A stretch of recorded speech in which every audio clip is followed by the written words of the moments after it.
Good day, everybody. Welcome to Ancient Awakening. In order to start this quest, you need to have completed the Fort Forinthry questline up until this point, up until Dead and Buried, and have level 50 Necromancy. To start, speak with Overseer Civ in Fort here. In this guide, I will not be skipping any dialogues or cutscenes, so if you're interested in a particular part of the quest, skip ahead using the timestamps in the description. While we speak to Overseer Civ, though, I will make a note about the combat in this quest. Bring your best combat gear, even if you're max level, max whatever. It's not difficult if you are experienced in combat in RuneScape 3, but it could be problematic if you're not that experienced or a little bit lower level. You'll be fighting a lot of undead at once. Spoiler alert, you will be getting help from NPCs during this quest, but it can be a lot at once. I took it very lazily, and I purposely did this full Revo with Necromancy. I am maxed in Necromancy, but I used only the up to tier 90 tank gear, because that's still very accessible. You can use other styles if you like, for whatever reason, even though Necromancy is still the most powerful right now, especially for groups of enemies. If you are using at least tier 80 gear, you will have a little bit of trouble maybe, but with anything higher, it should not be a problem, especially if you're less lazy than I was. More on that later, though. For now, after you speak to Overseer Civ, head north into the Crypt, where the undead that drop the Greater Sonic Wave Codex hang out.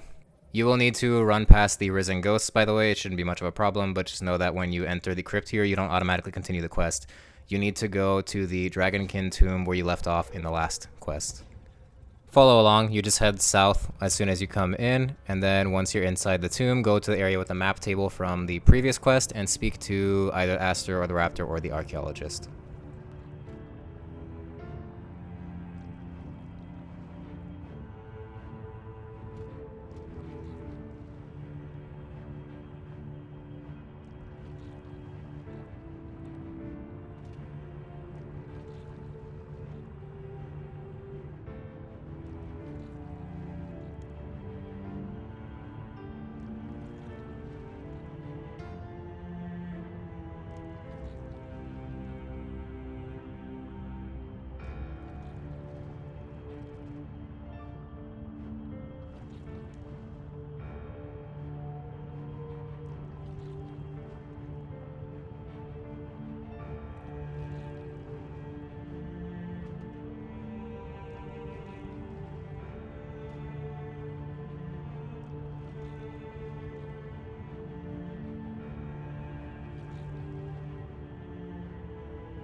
For this part, we need to find 20 archaeological artifacts. You just need to search piles like this of sparkling stuff and collect them.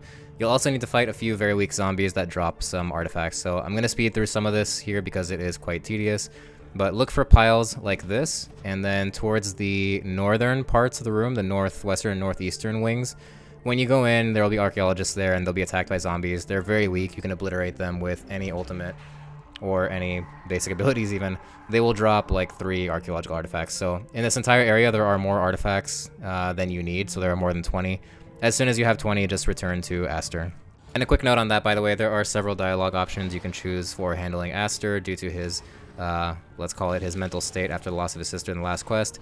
Anyways, some bit of lore info. I haven't found any difference in, or at least I don't think there is any difference in how the quest progresses, depending on how you treat Aster. Just play as you like on that end.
We now need to head to the Jolly Boar Inn. The easiest way to get there is to use the lodestone teleport to Fort Forinthry and head just southwest a little bit.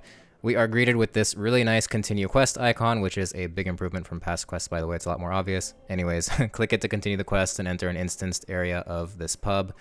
Try to go upstairs and you'll be interrupted by Bill, who has been drinking and he insists that you have a chat, so go talk to Bill first.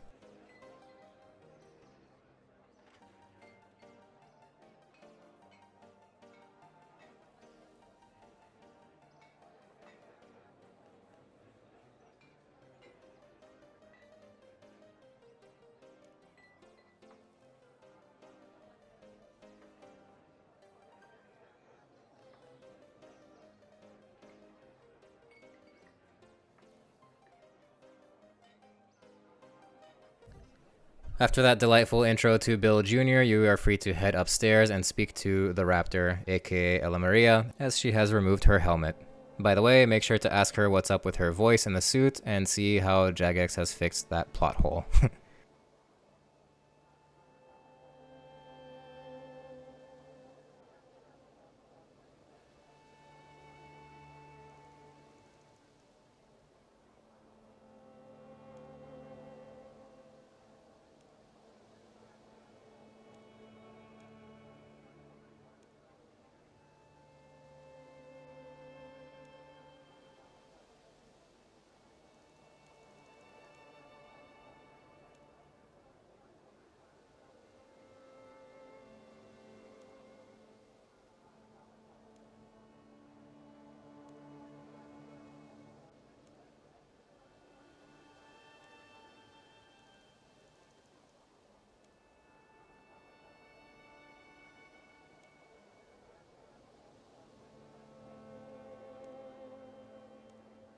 You now need to find Aster to the west of the Champions Guild. The easiest way to get there, I think, is to use the Vorkath lodestone and just run west a little bit. You'll be greeted with another little continue quest icon, so hit that, and then find Aster to the south and speak with them.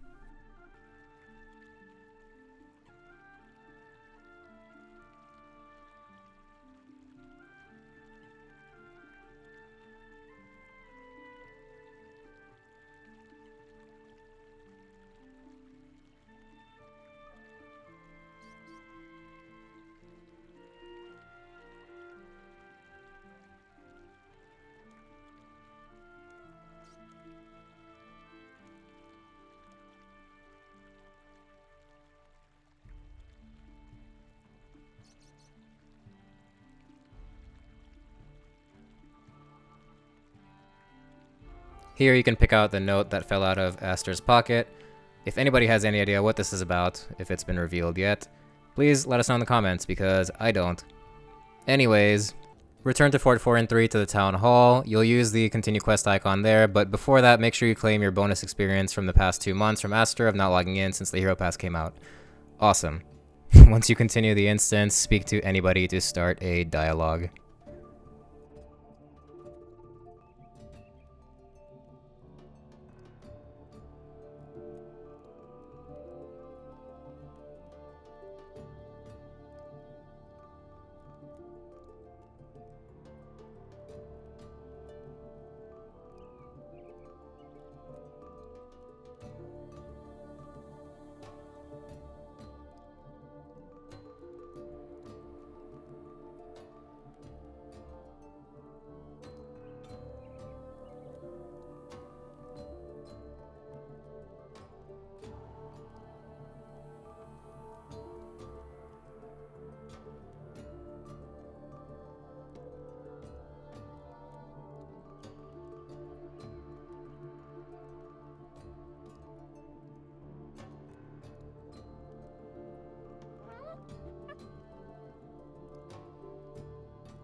Once the meeting is adjourned, make sure to use the Leave Ancient Awakening icon to actually get out of this instance and get back to the fort.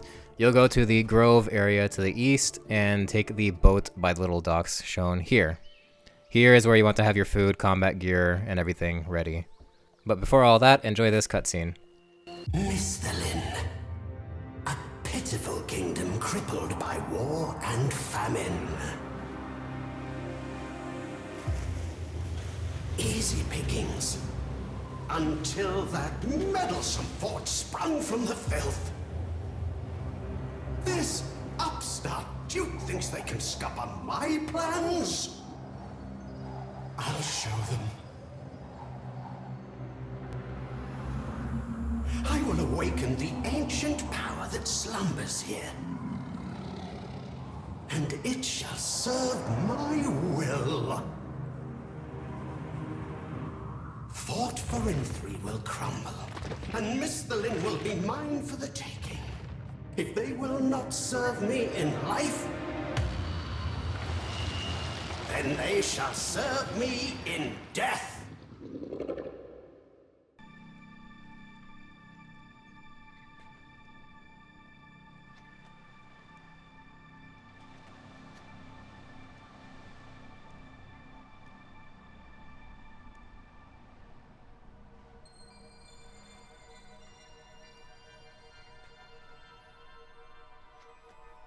As soon as you arrive on Ungael, you'll notice that you've been ambushed and have to destroy these zombies. Notice that I wasn't really paying attention here or trying too hard. They do slap a little bit hard if you let them, but you can just kill them all quickly with ultimates, especially Death Skulls if you have that. Use any combat style, take it easy, it's not too hard. Unless your combat level is exceptionally low, in which case be careful and have food, but it shouldn't be a problem.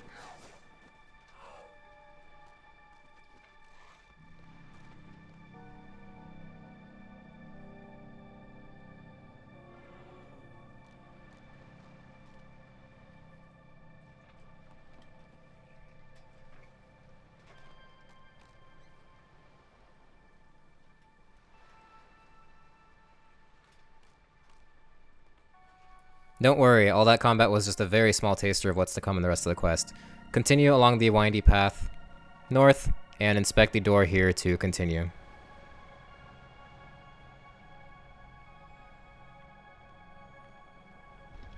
Keep moving along, and you will eventually find an interesting statue that you can inspect. I'll show it in a second here. I'll tell you right now that this is where, after the quest, you can go to replay the last fight of this quest, the series of waves of undead. I don't know that there's any real purpose to that yet. We have access to standard mode as of the release of this quest. I don't think there are any rewards. I ran through it once and didn't really get anything. There will probably be more on that later, but for now, just continue through this door, this tower entrance, to continue the quest. This is where you have the waves of fights during the quest, and you'll get a little message, or a series of messages here explaining how the fight works and how your allies work and how you can control them. During this fight, I did not control them actively at all. Apparently, it totally flew over my head that you can right-click and hit target on enemies to have specific units attack them. This will briefly explain each character's special abilities. To be honest, I didn't pay attention much to that during the fight. More on that after this cutscene.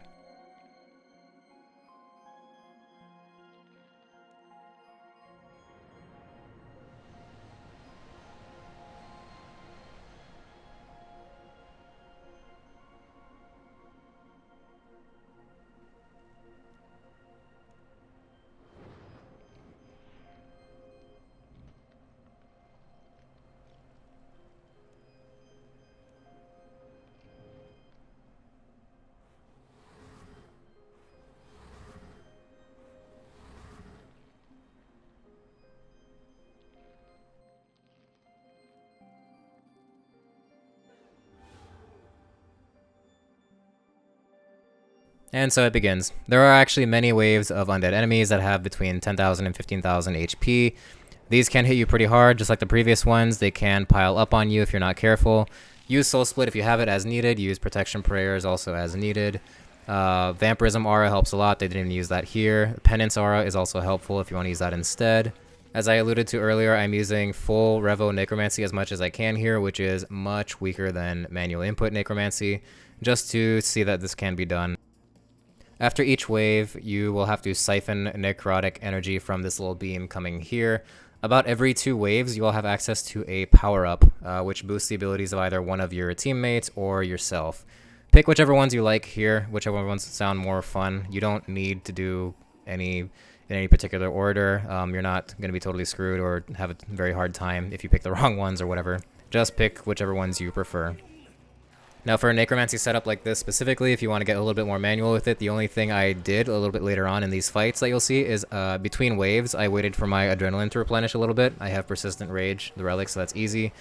Otherwise, you can use adrenaline potions if you really want to, but what I did was I pre-summoned all 3 conjures before each wave whenever I was able to, just to make sure that they're there in the fight and they don't consume adrenaline during the fight to summon and use their abilities. The Ghost's command especially uses up 70% of adrenaline if you use it during a fight, but if you call it outside of battle, there's no adrenaline cost and it increases your damage output by a ton. Regardless of combat style though, approach this as you would any other AoE situation. At some point, you will see that there are these phantom mages. Not yet, but you'll see them. They hit it particularly hard, and they hit with necromancy damage. Some of the zombies spawn a bunch of slimes that is prime for AoE damage, like the Scythe and Necromancy, or whatever else you use in other styles. I did not really find it worth prioritizing other enemies over each other. It seems like they all hurt you just as badly. Some are rangers, some are zombies, some make the slimes, whatever. Kill them all.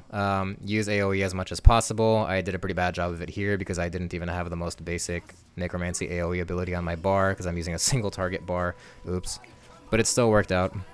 By the way, I talked over him now, but that was Zemouregal making fun of you for only being able to have 3 conjures out at a time instead of entire armies.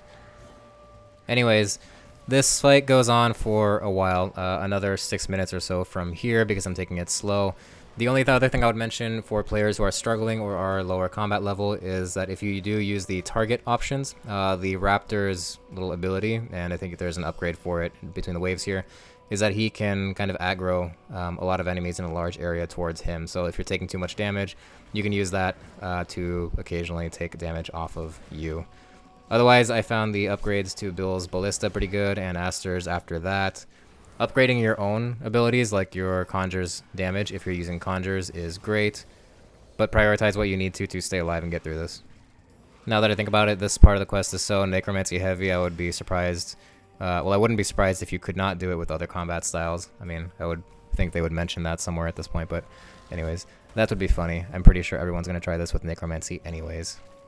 I will leave the rest of the fight up here. Towards the end, there is one giant hulking zombie enemy. It has about 80,000 HP, and it hits you really hard with melee. I have some comments on that, but if you want, you can fast forward to that part of the video for that.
So here in the final wave, there is this Undead Giant. It has about 80,000 HP, and it hits you really hard. It can hit easily over 2,000 with melee, and even with my setup here, which is pretty good, I found it hard to sustain Soul Split, and luckily I just killed it fast enough that I didn't have to worry too much. But I ate some food and did all that too anyways, so if you're struggling, protect from melee. It looks like he has different mechanics. I kind of ignored them. At least some of his attacks look differently. This is day of release, so I have really no idea what the difference is between his attacks, but just kill it as fast as you can and eat to stay alive if needed.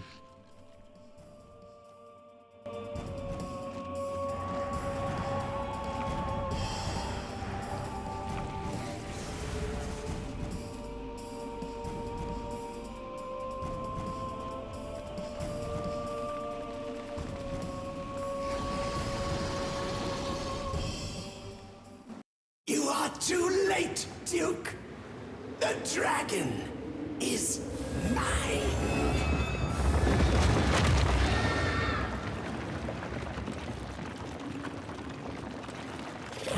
This island shall be your tomb. And nobody will be there to save your precious fort.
Alright, after all that work, we find ourselves in a world where suddenly lodestone teleports don't work anymore, so continue through this doorway to try to find a way out of here.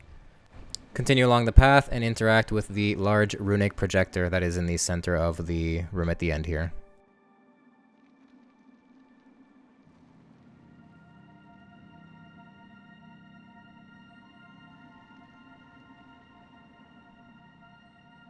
Now you'll have to search around this area and find 3 motes of energy. They look like little divination wisps. You can follow along to see that this bookcase, for me at least, contains 1. I'm not sure if it's the same for all players, but you just catch them and they go straight there.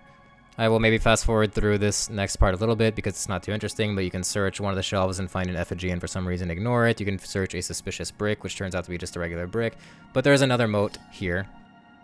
And I will really fast forward here because the 3rd mote is sneaky and it's actually right outside. Once you've got all 3, interact with the runic projector one more time.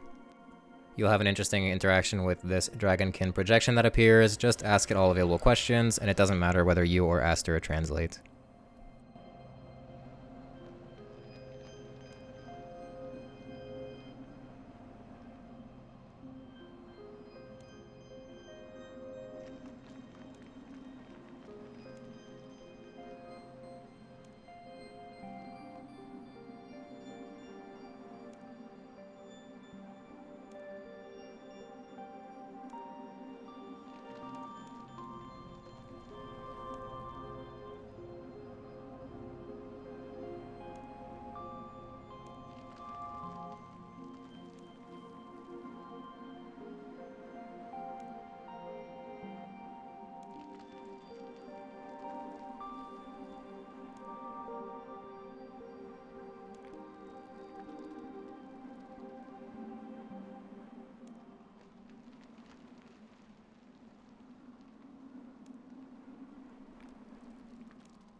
Now go around the room and interact with the mysterious device, which now is lit up.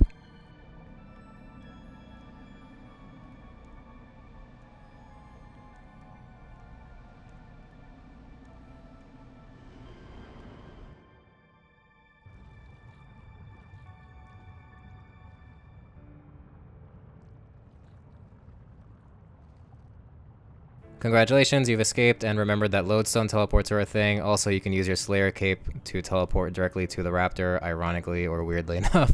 Just get back to the fort and go back to the town hall and use the little quest icon thing to continue the quest.